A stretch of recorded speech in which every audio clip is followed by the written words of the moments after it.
Peter White, CEO of IABM. We're at the NAB 2017 show here, and with me today we have Charlie Vogt, the CEO of Imagine Communications. Charlie, how's the show been so far for you?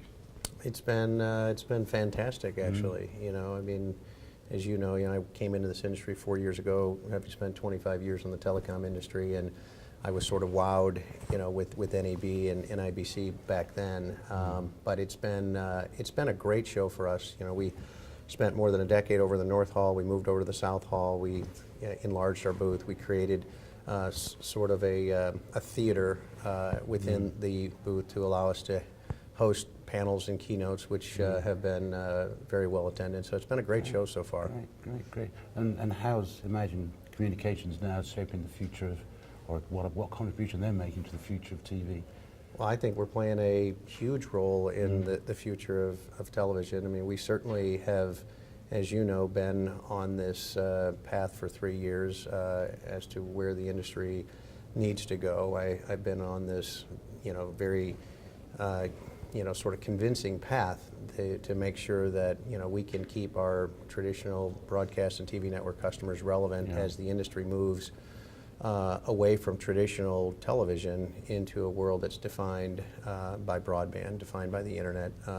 You've got things like AI and Internet of Things and lots of other elements that are now playing a pretty significant role in, the innovation path that we've been on, for the last 3 years to really get ahead of the curve around the definition of IP and moving from hardware to software and now into this domain of platforms, I think has positioned us really well. Yeah, I remember when you first came into the industry, we had a conversation then about the dynamic and disruptive change. I don't know that you guys really, I don't know how you took me back then. Well, we saw you as an agent for change, and I think you've proven you have been. And our event just yesterday showed just how much the business of delivering content has changed with, as you say, the different platforms and data and AI and so on.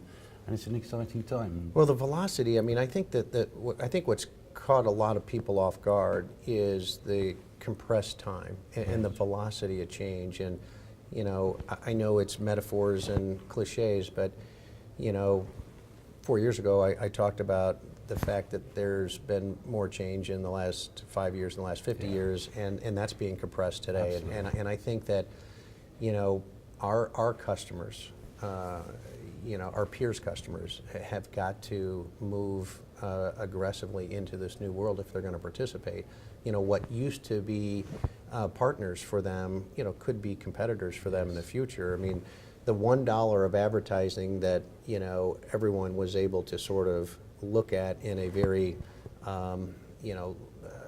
linear manner is now up for grabs. And so we've got to do everything we can to make sure that, our customers can continue to capture that.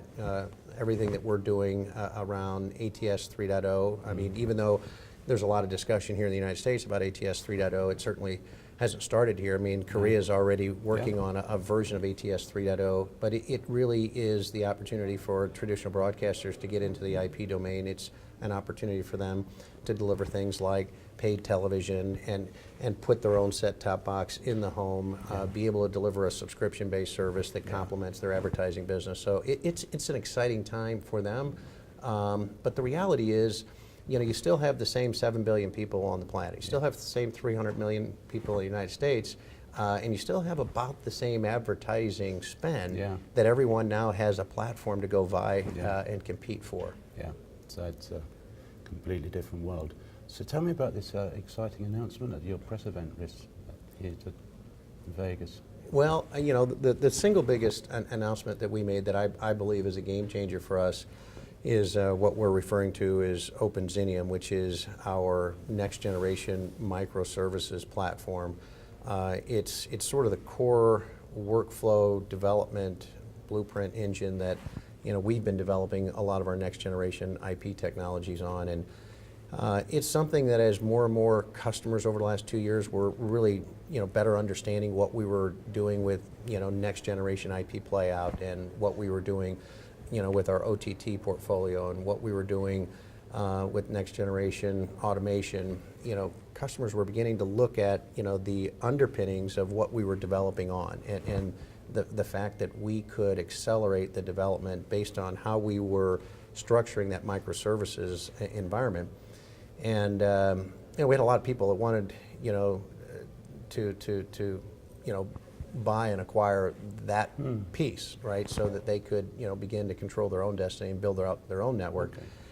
And we've been very resistant to that just because it is our secret sauce. It is something that, we felt like, and we still feel strongly that really differentiates where we're going and what's different about us versus our peers.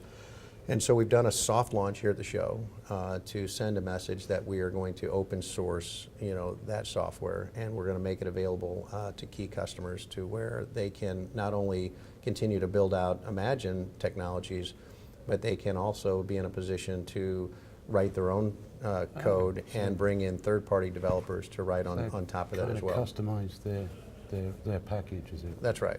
And we've spent tens of millions of dollars on this platform over the last 5 years, and so there's certainly a lot of advanced development that our key customers and partners will get an opportunity to benefit from.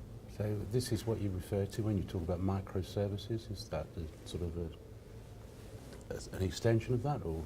It is. This is certainly our microservices platform, and it's, think of it as an opportunity to, accelerate the definition of how products and services are developed in containers, if you will. And so, I'm a big believer that, you got to move away from this monolithic, sort of proprietary, closed network architecture. You got to get to a point where, you can open up, the overall, end-to-end workflow in such a way that, customers can, control their own destiny. They can build their network.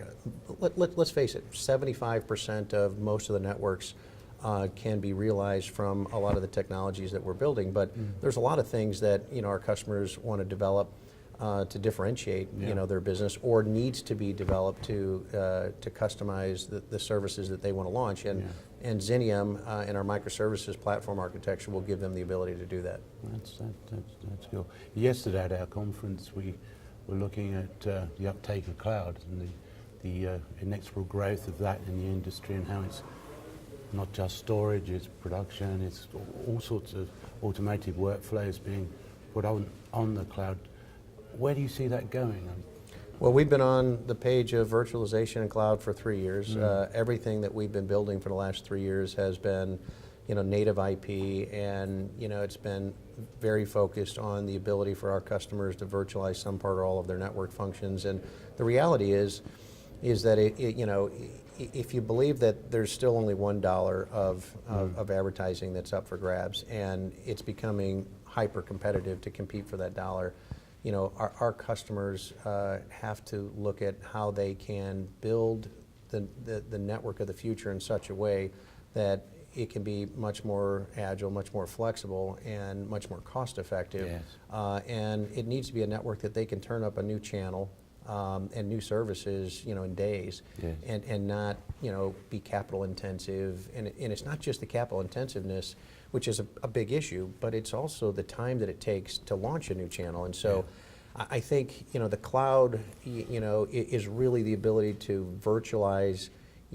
compute and storage and networking functions in a location that is strategically important, that, the newsrooms and the sports rooms and the various elements of, the broadcast and TV network station groups can access and manage. Yeah, we showed some figures yesterday about the growth, particularly in the US market, of OTT, and how growth figures have been quite substantial, both in sales terms, but actually margins are under pressure, because the model, obviously from an OTT perspective, is not your traditional broadcast model, and so the costs are higher and margins are lower. It all comes back to efficiency. It all comes back to automation, I guess. Cloud. I think you're right, and I think that what's unique about the Imagine business is that we see the world differently than most of our peers, because when you look at our product portfolio, we've got a very significant advertising management portfolio. So we look at how our customers make money, how do they monetize their business from an advertising perspective, and that whole world is changing. And there's a lot of innovation that's going on the advanced advertising side. Then you sort of walk down the workflow. We've got a lot of innovation that's been underway for the last 2 or 3 years in next generation IP cloud playout. We certainly have a significant position in IP infrastructure, still baseband routers, hybrid baseband and IP routers, compression products, transcoding products, encoders. So there's a whole portfolio that's there. And then, we've spent a lot of time, money, and energy over the last couple of years with our OTT portfolio. So we, outside of cameras and pre-production, tools, we have this unique lens of looking at the end-to-end workflow that is giving us, I think, a unique way of building out the new network for our customers. Oh, that's great. It's been very exciting once again talking to Charlie here at NAB, and I look forward to coming next year and finding out how you've grown still further. Thank you very much. Okay, well, I appreciate it. Good to see you. Indeed.